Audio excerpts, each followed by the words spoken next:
Ayan. So for today's video na naman tayo ulit. So ang bilis talaga ng araw. Why? So ito na yung ano natin ngayon, pang 4th day of school. So day 4. Ayan. Ala, ang bilis, no? Buti naman ang bilis ng araw. So ang date na ngayon ay it's June 19 na rin. It's Thursday. So Thursday naman guys yung iba-vlog natin. So nakapag-vlog na tayo ng Monday. At saka nakapag-vlog na tayo ng Tuesday, Wednesday. So Thursday na lang yung hindi natin mapablog. So bukas ulit ng ng maaga. Ano naman tayo? Day 5, Friday. Yan. So ngayon ay uniform na yung susuotin ko, panatlo na. Yan. Grabe, no? Bilis ng araw. Wala na naman ulit pasok Saturday. So pupunta daw dito si Ma'am Malus mga Friday. Ay day 4, 4th day of school. 4th day of school. Bukas 5th day of school na. Ala. So ngayon ay nagising na naman ako ng 5:15. So 5:15. So si ano po guys, si Tito Nano po yung maghahatid sa akin. Ayan, magmomotor kami kasi nung kahapon guys, nung day 3, si Mami yung naghatid sa akin. Si Mami yung yung nag-tricycle lang kami. Tapos pagkatapos nung pag-uwi ko, si Tito Nano na yung naghatid sa akin. So nagmotor kami. Bumaba ako dun sa sa may sakayan ng mga tricycle na kulay orange, at saka naglakad na ako mag-isa pa uwi dito sa bahay. So ayan, so abangan mo na lang ulit yung isang video ko ulit. So day 5 na naman ulit bukas. Ayan.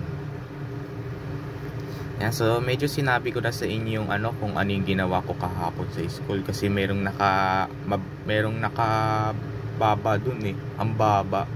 Hindi pa sila marunong ng math. Yung mga classmate ko, grade 4 na, hindi pa rin marunong. Ang bababa, may nakasiro pa. At ako naman ay mataas. Mataas. Yung isa perfect, yung isa naman ay pasado, 17 hanggang 20.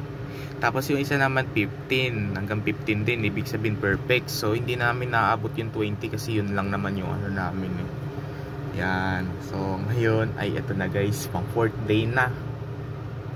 Pang 4th day. So may ipapakita pala ako sa inyo yung uniform ko guys. So hindi ko pa lang kasi pinapakita to So ito guys yung uniform ko guys, susuotin. Ayan. Iba na yung tag niya. Ayan na. Yun na yung susuotin ko ngayon. Ayan. So pinakita ko na sa inyo yung uniform ko. So may ipapakita pa ako sa inyo. So ito pala yung baon ko. 100.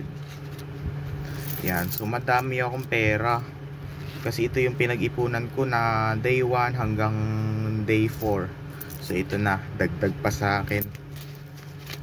Nakaka-resist kami dun ganun pa rin yung teacher namin na yung lalaki, ganun din yung katulad sa grade 3 matatag. So nag-aano rin siya ng pagkain. So ayan guys, so yun pala yung jacket ko na sinusuot kasi susuotin ko yan. So malamig kasi sa room namin ngayon So kasi kahapon pinakita ko sa inyo yung room ko ang ganda na. So ang section ko na kasi ngayon ay drains. Hindi pala, drays pala, drays. Hindi nilagyan ng nilagyan pa ng letter N. So ayan guys. Bye, yun lang.